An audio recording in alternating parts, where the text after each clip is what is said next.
Muito bom dia. Hoje eu estou começando pontualmente às 10h30. Gosto sempre de me apresentar para aqueles que não me conhecem. Eu sou Alexandre, eu sou de Brasília, médico, gastroenterologista e venho com a proposta dessa live às quartas-feiras às 11h30 para trazer um pouquinho do que eu tenho de conhecimento e quem sabe despertar novos olhares para as pessoas que estão buscando se encontrar, principalmente num propósito que é da minha área, que é da saúde, né? A gente pode se encontrar de várias maneiras. Bom dia àqueles que estão chegando, Jane, Penha, Flávia, Raquel. Muito bom ter vocês aqui. Obrigado pela presença. Então, hoje eu queria falar com vocês um pouco sobre identificação. E num olhar voltado para as doenças, para a saúde, e eu queria desenvolver isso com vocês, né? Eu não sei se vocês já se deram conta, mas a maioria das coisas que a gente faz no nosso dia a dia, a gente faz de uma forma inconsciente. Algumas vezes isso pode trazer uma palavra que assusta, né? Inconsciente. Porque a gente traz a necessidade de que para fazer algo a gente precisa ter consciência dela, né? E como fazer algo que a gente não tem consciência? Isso pode nos colocar, às vezes, numa sensação de medo, de insegurança, de perda de controle. Então, acaba que a gente busca ter controle de tudo na nossa vida para a gente ter consciência daquilo que a gente está fazendo. Mas de alguma forma eu posso dizer que isso acaba sendo um movimento meio louco da nossa sociedade. E por quê? Porque se a gente depender de ter consciência de tudo que a gente precisa para dar conta de um dia, a gente não vai sair do nosso quarto, né? Então, só o ato de acordar, só o ato de estar respirando, só o ato do coração estar batendo, e até coisas que exigem motricidade e coordenação, mas que elas já se tornaram automáticas, como trocar de roupa, escovar os dentes, lavar o rosto. Isso tudo está sendo feito possivelmente de uma forma mais inconsciente do que consciente, né? Quando a gente tem um aprendizado sobre algum movimento, algum conhecimento, alguma ação, e ela é repetida várias vezes, ela entra num nível cerebral onde isso fica armazenado e já se tornam padrões de conexões cerebrais que elas se tornam movimentos automáticos. Né? Acho que uma forma bem bacana da gente ilustrar isso é quando a gente vai aprender a dirigir, né?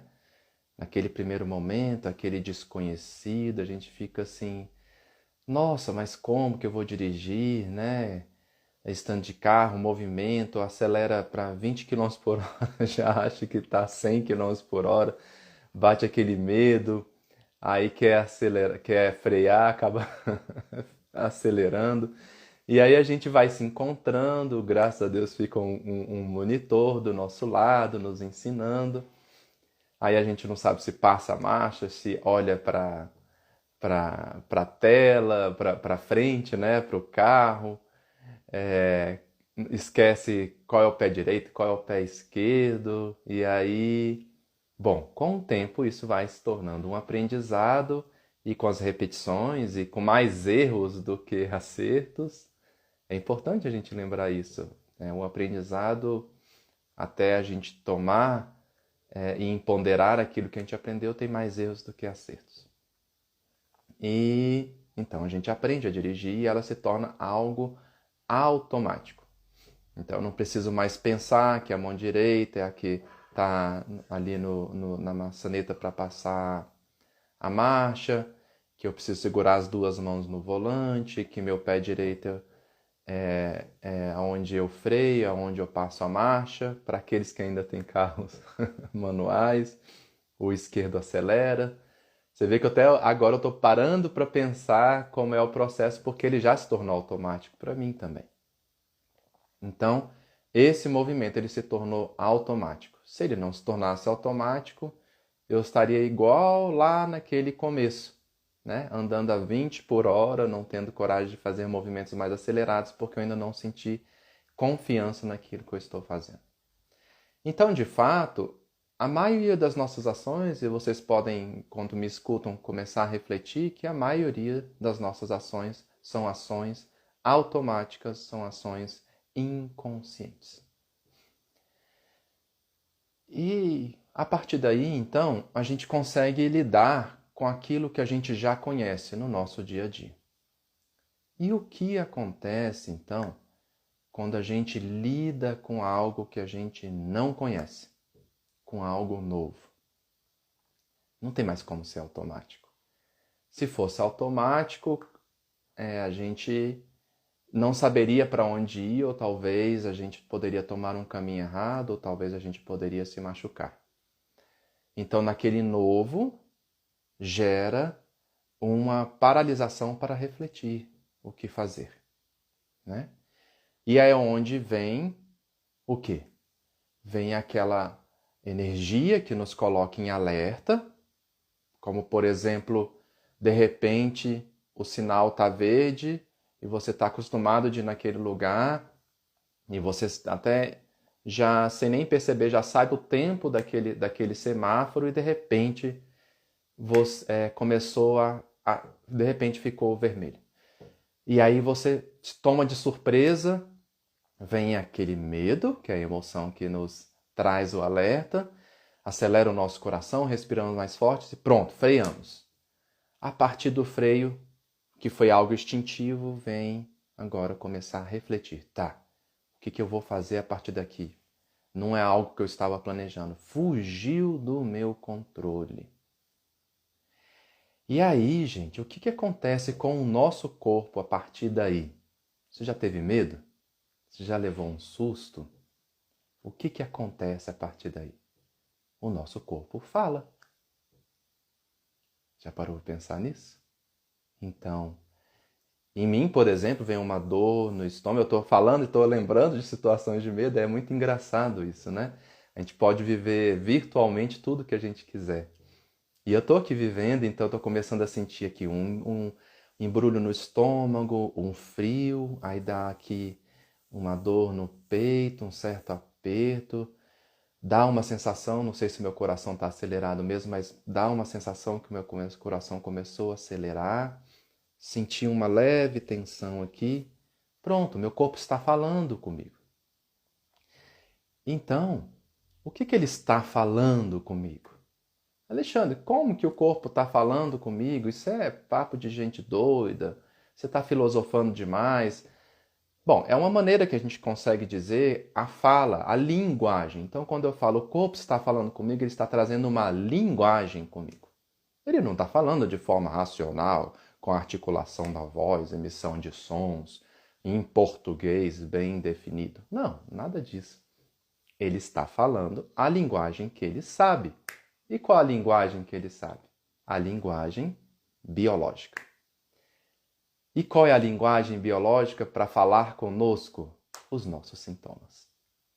Então, o sintoma é o meio, a ferramenta para a linguagem biológica da gente tomar consciência de algo.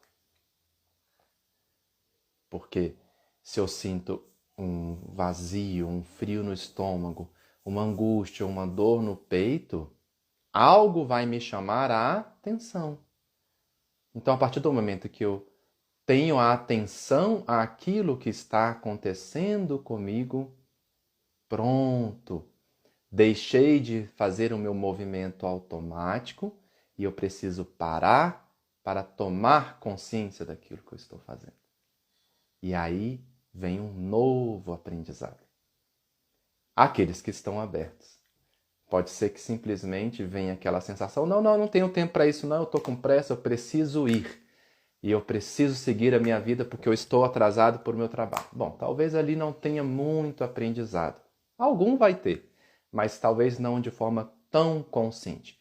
A gente precisa da nossa consciência desse nível aqui, dessa tomada aqui para refletir e aprender. Se eu faço de forma automática, eu continuo no automático, naquela mesma forma que eu acreditei que funcionaria. Mas se eu paro, tomo consciência daquilo que eu estou sentindo, eu olho para mim de novo. Eu estou sentindo medo. Por que eu estou sentindo medo? Eu estou sentindo medo porque é algo que eu não esperava, esse semáforo fechar de repente. O que está acontecendo? O mundo está louco. Aí pronto, começa a divagação. E a partir dali, bom, então agora o que eu preciso fazer? Bom, eu preciso esperar o semáforo abrir de novo. Bom, e aí o que vai acontecer com a minha vida? Bom, eu vou chegar 1 minuto atrasado. Então, comecei a ter uma reflexão e um novo aprendizado a partir daqui. Se eu não estou consciente, se eu ainda estou pensando virtualmente aqui, eu preciso chegar no meu trabalho, eu não posso me atrasar, não sei o quê, e aqui está movimentando e me trazendo um bando de sintomas, a linguagem biológica está falando aqui comigo, eu vou para o trabalho com essas sensações. E se lá no meu inconsciente ficou registrado, dentro desse susto que eu tomei, que algo realmente, de fato, perigoso poderia ter acontecido comigo, se eu não tivesse freado, eu poderia ter morrido, ou acidentado alguém, ou matado o cachorro que estava ali na faixa de pedestre, e esse registro ficou ali, esse sintoma vai continuar. E por que, Alexandre, que vai continuar? Porque seu inconsciente está movimentando em prol de uma solução para você. Aquilo que você não encontra a resposta, o seu corpo é movimentado para encontrar para você. A partir daí eu queria ler uma passagem aqui do livro. Eu esqueci de deixar aqui do meu lado, só um pouquinho.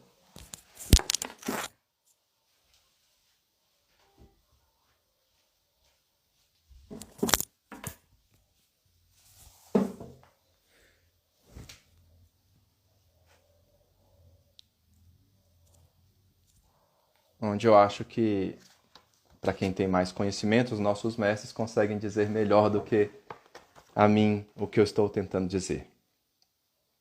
Então, aqui diz no livro Biodecodagem, Tratar a origem emocional de todos os sintomas, do Christian Flash.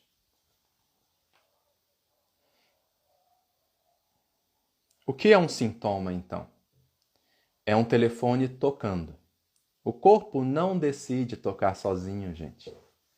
Nenhum sintoma vem do nada.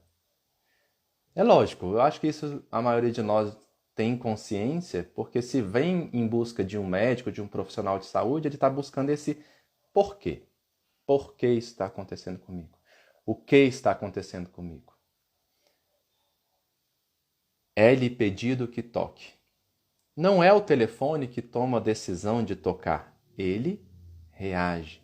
Sim, o nosso corpo funciona por meio de reações. O nosso corpo é regido pela parte do sistema nervoso central autônomo, aquele que percebe pelo nosso nível sensorial e, a partir dessa percepção, responde por uma reação. O telefone não tem iniciativa, faz o que lhe é pedido. O nosso corpo não tem iniciativa, faz o que lhe pedimos para fazer. Mas quem pede ao seu corpo para tocar, então? Quem pede para ter um sintoma e uma doença? É esse o objetivo da nossa reunião, ele diz no livro.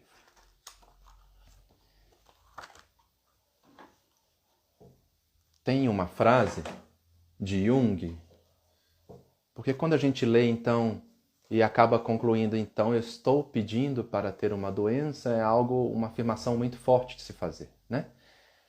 E a gente pode não receber isso muito bem.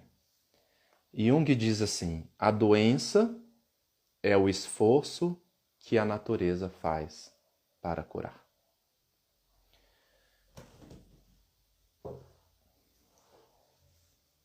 É isso, gente. Quando eu tenho um sintoma, ele é uma linguagem do meu corpo por uma reação a algo que nos aconteceu que a gente não esperava. Se a gente não esperava, a gente não tinha resposta. Se a gente não tinha resposta, a gente não encontra uma solução. Se a gente não encontra uma solução, o corpo se adapta a gente. Aquela energia de estresse que inicialmente foi gerada dentro dessa surpresa, dentro desse inesperado, ele é reprimido, represado e encontra uma via, que é a via do corpo, do biológico, para dar vazão àquela energia produzida. Então, o sintoma é esta reação. Uma reação da nossa natureza biológica para encontro da cura daquilo que internamente a gente não foi capaz ainda de encontrar. Talvez a cura, nesse sentido, esteja dizendo em tomar consciência. Então, se naquele momento, daquela situação que eu coloquei, onde eu esperava que o sinal estivesse aberto durante 10 segundos e com 5 segundos ele fecha, e eu freio automaticamente, e dali eu tomo consciência que foi necessário eu frear, para eu não me machucar e não machucar ninguém, e compreender, talvez, que não está no meu controle quando que o semáforo abre ou fecha, eu trago a consciência para aquilo. A partir da tomada da consciência, eu trago um entendimento. A partir do entendimento, eu trouxe uma solução interna para uma resposta daquilo que eu não estava encontrando. Se aquilo dentro do meu terreno de crenças, daquilo que eu espero, daquilo que eu acredito, está suficiente a resposta, então o sintoma não precisa mais existir. E aí eu continuo com esse novo aprendizado para mim e para meu corpo. Possivelmente, se ele foi um aprendizado bem estruturado e bem sedimentado, a próxima vez que acontecer esse imprevisto de novo, seja nesse semáforo ou em outros semáforos, ou talvez em outros momentos onde eu não esperava ter de frear a minha vida, mas sabendo que a vida não está no meu controle, simbologicamente a linguagem é a mesma, a resposta do corpo vai ser a mesma também. Então agora eu tenho que frear, respirar e buscar uma nova solução. Entende que a partir daí eu já estou aqui de novo e meu corpo não precisa mais reagir por mim. A partir daí, o sintoma não precisa mais existir. Então vamos lá. A partir disso, o que tudo isso tem a ver com identificação? E o que isso tem a ver com o nosso assunto de sintomas e adoecimento? Identificação é dentro da consciência quando a gente se apega a um papel, a um rol, a uma função, ou até dentro da nossa personalidade e a gente toma aquilo como o todo. Afinal, o todo é o todo, não é um pedaço. Eu não sou um olho, eu não sou o outro olho, eu não sou minha boca, eu não sou minha ausência de cabelo, eu não sou a minha roupa, eu não sou as minhas pernas. Eu sou tudo isso que compõe aqui fora e dentro de mim. Se em algum momento eu acredito que eu sou só a minha mão, então eu só tenho a minha mão para achar soluções para tudo. E quando chega um momento da minha vida que eu preciso do meu pé, mas eu continuo achando e estou identificado com a minha mão, e eu não encontro a solução porque eu preciso de uma outra ferramenta que não é a mão, como eu vou fazer naquele momento? Na ausência de solução interna, o corpo responde com um sintoma para se adaptar naquilo que eu não tenho. Então eu começo a andar com a minha mão e não com o meu pé. Bom, a minha mão não tem a estrutura do meu pé. Não tem a musculatura igual, não tem os mesmos ligamentos, não tem a força dos ossos e nem a flexibilidade igual. Os movimentos são, de alguma forma, diferentes. Se eu utilizo a mão para caminhar, em algum momento isso daqui vai adoecer. E é isso que muitas vezes acontece em nossas vidas quando adoecemos. Porque adoecemos por falta de consciência. Ao tomar consciência que a minha mão é uma parte de mim e eu tenho o meu pé para andar, então eu lembro disso, esse aprendizado, e começo a andar de novo com meus pés. E aí a minha mão pode se reparar de novo. E como é que isso pode acontecer, então, de uma forma mais subjetiva, que muitas das vezes é subjetividade que acontece no nosso adoecimento? Vamos dizer que uma mulher, ela é mãe desde cedo. Então ela já saiu da adolescência dela, no início da vida adulta, e ela tem filhos, e aí aquele momento é um momento que os filhos precisam muito da mãe, né? E ela deixa de lembrar quem ela é, e ela só lembra que ela é a mãe. Essa mãe precisa nutrir, precisa cuidar, precisa dar segurança, precisa prover, precisa. E aí, em algum momento, ela esquece que ela é uma mulher, que ela é fulana de tal, que ela tem uma profissão, que ela gosta de tais coisas, que ela tem necessidades. E ela acredita como a mão que ela é uma mãe. E aí, em um dado momento, em alguma situação que não está no controle dela, um filho que ela tanto cuida e é tão zelosa se machuca.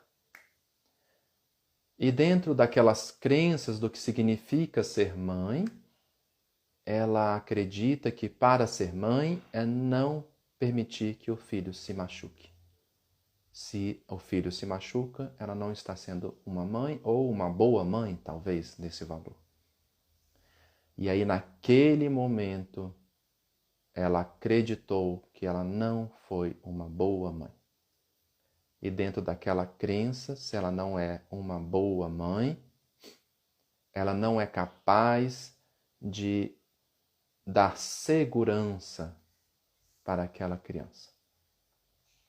Se ela não é capaz de dar segurança para aquela criança, e se ela não é uma mãe boa, quem ela é? Nada. Tudo que ela acreditou naquele momento de consciência, é que para estar viva é preciso ser uma mãe. Para ser alguém é preciso ser uma mãe. E talvez uma boa mãe. E talvez a melhor mãe do mundo. E quando tudo isso cai por terra, é como se ela deixasse de existir. Ela não encontrou uma solução para aquele momento que o filho dela se machucou. Se ela não encontra solução no seu espaço subjetivo, o que vai acontecer?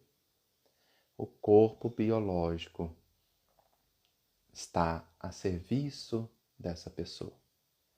E ele vai mover rios e fundos para a sua sobrevivência. Não importa se internamente é vivido de forma subjetiva, concreta ou simbólica. O que importa é que, se o inconsciente vive aquilo como realidade, ele já tocou o telefone. Ele já mandou o sinal para o corpo. E o corpo biologicamente vai se adaptar àquilo que está sendo exigido por aquela mulher. Veja que todo o contato foi com um contato externo, e esse contato externo foi pelo nível sensorial, possivelmente os olhos, quando viu a criança, pode ter tido audição, quando escutou talvez a queda da criança. O corpo recebe essa informação, manda para o cérebro recebe todo o terreno subjetivo do inconsciente, o inconsciente não encontra solução, ele responde, o corpo reage. O corpo reage com um sintoma. Então, aquela mãe que não foi capaz de sustentar talvez aquela criança, começa a ter uma dor no ombro esquerdo. E aquela dor no ombro esquerdo começa a se tornar cada vez mais limitante. Porque subjetivamente ela sente que ela não foi capaz de sustentar aquele filho, por considerar subjetivamente que ela não foi uma boa mãe. E se aquilo foi algo muito crítico, é como uma morte para ela, pode vir um comando de morte do corpo, morte dos tecidos. E aquele ombro começa a perder toda a função de sustentação dessa região. E aí, talvez ali pode vir um adoecimento mais sério. Então, assim funciona a nossa biologia. É assim a comunicação do externo com o interno. É assim que funcionam os nossos sintomas. O que faltou aí para essa mulher? Faltou uma tomada de consciência. Se o corpo está respondendo, reagindo com o sintoma, faltou aquele momento de parar e falar: o que está acontecendo comigo? Que meu corpo adoeceu para mim. Lógico que, se fosse tão fácil assim, minha profissão já nem existiria. Nem como médico, nem como terapeuta. Lógico que a maioria das doenças elas surgem justamente porque elas são inconscientes. Então, o papel do médico é fazer um diagnóstico. Ele está olhando para o corpo físico.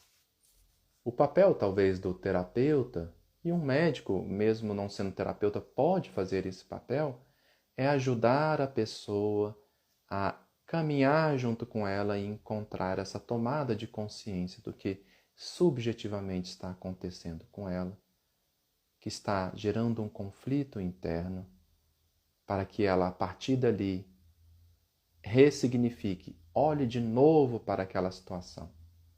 Talvez nessa mulher seja entender que mães erram, que mães não estão no controle de tudo, que ela continua sendo mãe, mesmo permitindo, não conseguindo ajudar aquela criança. Talvez possa dar mais recursos a ela, lembrando a ela que ela não é só mãe, que ela é uma mulher, que ela já foi uma criança, que ela também já caiu e que ela sobreviveu a tudo aquilo. Talvez a gente pode dar um recurso um pouco a mais, que ela é um ser humano e que, como a gente falou no começo, o processo de aprendizagem é de repetição e que o aprendizado acontece com muitos erros. Então, quando ela volta para si, toma esses recursos e esse terreno interno aceita esses recursos como possíveis para ela ou para ele, aí sim achou-se uma solução interna. E se eu acho essa solução interna, meu ombro volta ao que era de forma saudável. Ele não precisa mais reagir por mim. Então é isso. Identificação é diferente de identidade. Identidade é talvez o que todos nós estamos buscando entender. Quem sou eu nesse mundo? Qual é o meu destino? E aí é um campo muito aberto e muito individual. Identidade é acreditar que, em algum momento, o único ponto é você como um todo. E como é bom ver que somos muito mais do que esse ponto. Eu costumo, nas minhas meditações, olhar para o meu corpo todo. É uma forma de deixar de olhar só para aquelas partes que eu considero importantes, como talvez a respiração, olhar para aquelas que eu esqueço, como talvez o meu bumbum, ou ainda lembrar que tudo isso está se movimentando para me ajudar a viver. E aí a gente pode então olhar de novo para o todo, para toda a consciência. E a partir daí, aprender de novo.